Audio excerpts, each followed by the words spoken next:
Hello everybody, my name is Casey Robinson. I am a student at Grand Canyon University. This is my cultural competence reflection for the class Social Justice for Educators.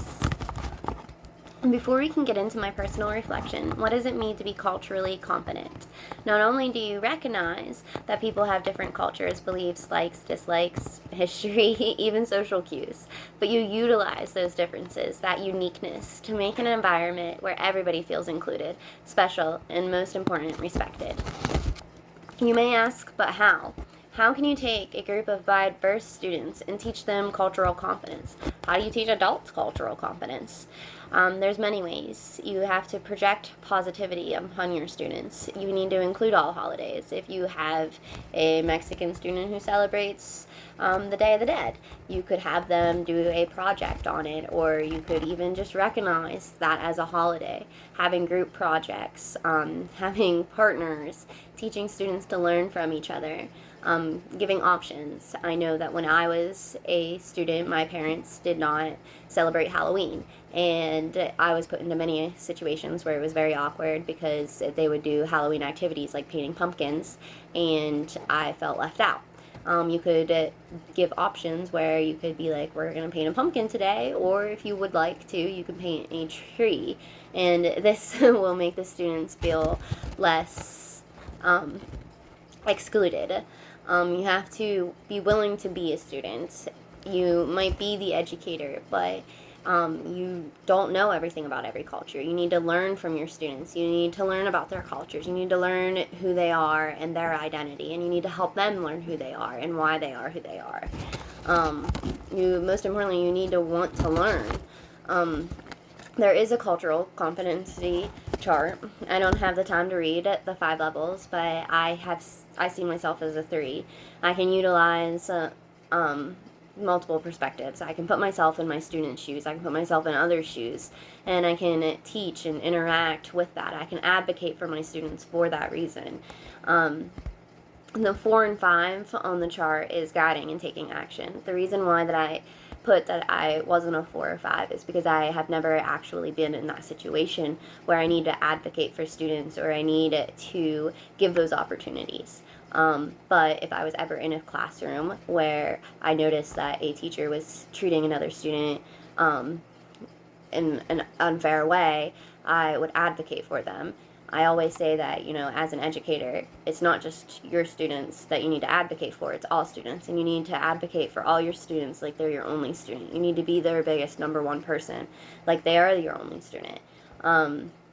I could get to a 4 or 5 by volunteering, by opening myself up to new experiences and different cultures, and going out into the world and putting myself into different opportunities also to learn from my students. I could open up groups if I felt like students weren't getting the same opportunities. I could open up after school groups. I could open up groups in the school. I could include students that might not feel like they're being included. With cultural competence, you have to understand that ignorance isn't being rude. It's not knowing. And many times you may think that you're culturally competent, but you have a personal bias because you're ignorant about a culture. You have never experienced it. You've never been in that situation. You need to learn from your students, and so that you can try to prevent these personal biases, so that you can try to prevent the ignorance by you accidentally disrespecting a parent or disrespecting a student's beliefs. You can do this by going to workshops, reading books, ask questions, get to know your students. I personally would like to do quizzes and have students do projects on who they are and their identity. They make apps like Remind to break those language barriers that there have been in the past. Technology is a great invention. I mean, we've come such a long way. There's so many ways to communicate with parents that we weren't able to before, and communicate with different cultures and different languages, and just there's so many things out there that we just have to look into. Experience and communication is key. I mean, the more students and the more diversity that you are exposed to, the more easier your cultural competence will be. The higher level you will be, the easier it will be for you to get to know your students and get to know different cultures and to respect those cultures, and just to blend a diverse classroom into this great environment. But communication is key to get there. Communication with your students, teaching your students how to communicate with each other. These are very important. These are very important aspects in the classroom. In my classroom, everybody will be celebrated and accepted for who they are. Respect will be my number one in the classroom. Like I said, communication is so important. I'll have students partner with each other, have group projects.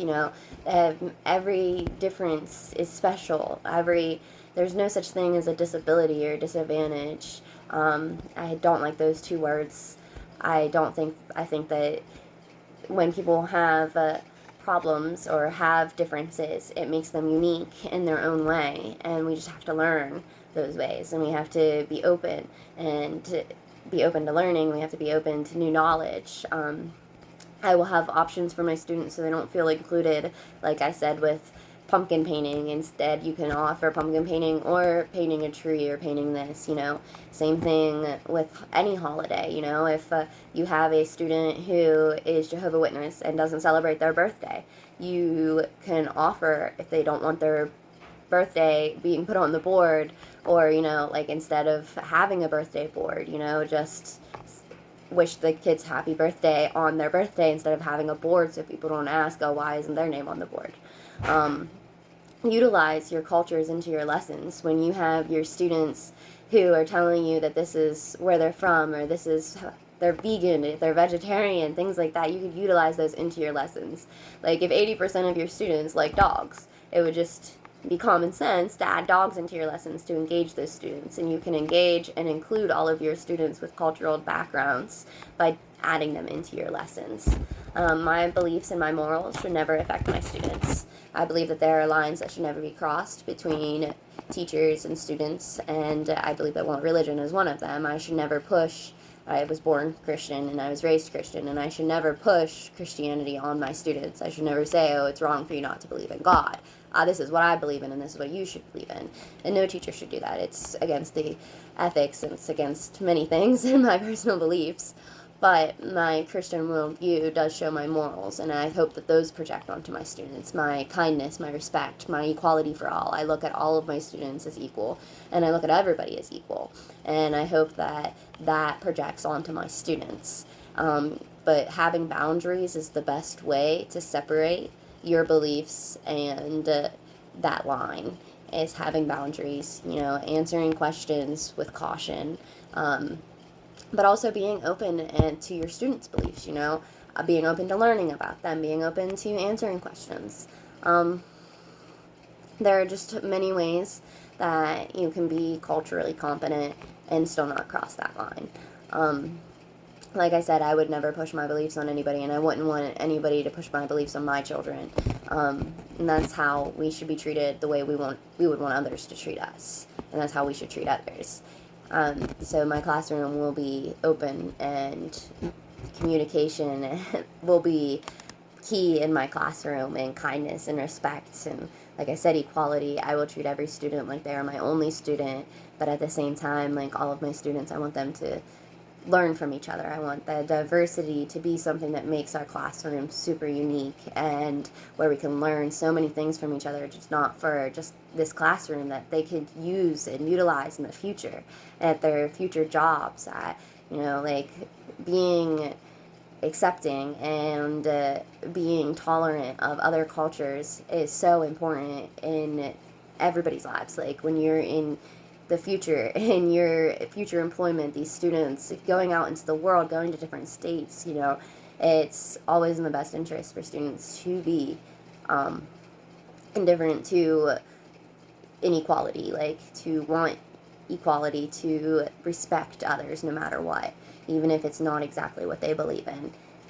So respect and communication will be key in my classroom, and I hope that all of my morals and my Christian worldview will reflect in that way onto my students.